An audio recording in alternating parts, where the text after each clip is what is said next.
Meghan Markle has slipped right back into her favorite royal persona, and this time, she's using her monogram crown and all to market candles.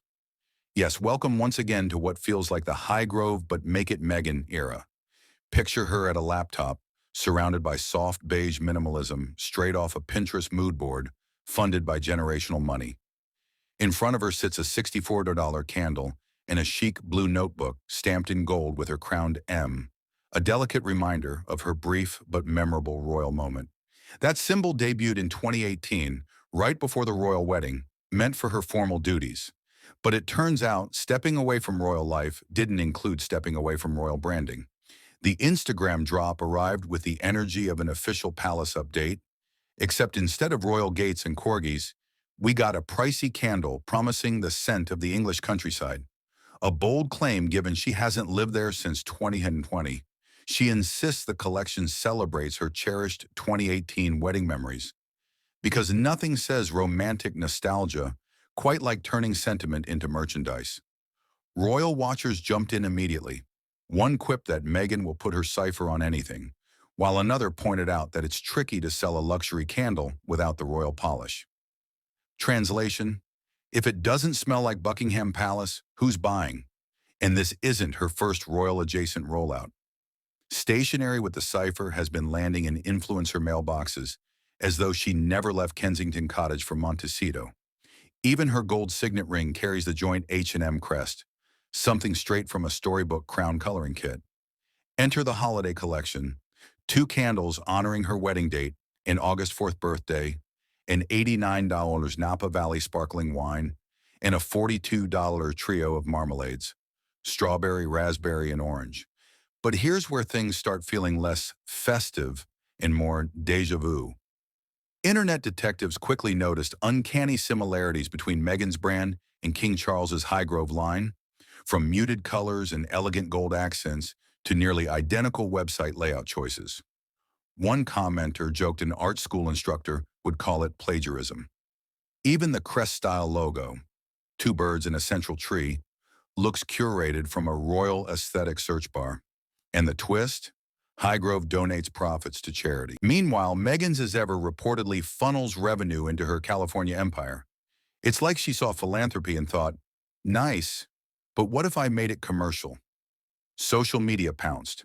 Comments range from, this is Highgrove on Temu, to old money versus new money. Real aristocrats don't hustle like this.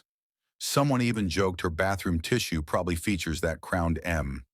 There's a certain irony.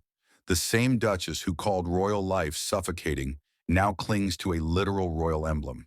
If the crown was so hurtful, why emboss it on notepads? For someone eager to break free, she's gripping that symbol like it's her Amex Black Card. And remember when she casually mentioned always traveling with a candle? Yeah, not a personality quirk, a product teaser. Strategic? Absolutely. Subtle? Not anymore. At a recent bookstore appearance, she mused about warm holiday scents, and now, surprise, as ever sells mulling spices. It's beginning to feel like a Duchess-themed QVC marathon. You half expect a link in bio after each talking point. To be fair, she isn't just echoing royal visuals, she's mirroring the royal business blueprint, minus the charity component. Compare Highgrove's elegance and tradition to As Ever's vibe, which critics say feels mass market with a coat of luxury branding. She could have launched something new and uniquely hers. Instead, she leaned on the crown imagery again and called it premium. Brand-wise, it comes off like a blend of goop and a Buckingham Palace souvenir sale. High gloss, low originality. Defenders argue her candles are cheaper than Highgrove's, except they actually cost more. This pattern isn't new. Since stepping back from royal duties, she has repeatedly tapped titles, nostalgia, and royal imagery when rolling out projects. The couple was advised not to monetize their status, yet here we are. Even some former supporters are raising eyebrows. The once privacy-seeking Duchess is curating a brand built almost entirely on the very institution she criticized. She's like someone who leaves Wall Street for influencer life, but won't stop mentioning Goldman Sachs. The irony? The monarchy she felt trapped by is the foundation of her brand power. Without the crowned M, she risked becoming another celebrity founder with a candle line. As ever doesn't feel like a reinvention, more like an identity limbo with royal glitter.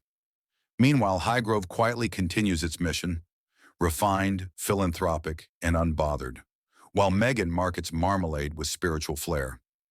Every reinvention seems to loop back to royalty: podcasts on empowerment, documentaries on royal pressure, countryside-themed perfumes, and now candle collections tied to palace nostalgia. She says she left the crown behind, yet can't seem to move beyond it. From the outside, it's a mix of comedic and tragic.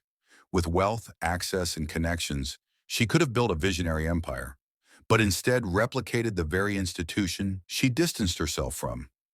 The only fresh thing about as ever, critics say, is how unmistakably derivative it feels. So yes, Meghan is monetizing again, but this time the currency looks a lot like dignity, and just like a candle wick, it doesn't burn forever.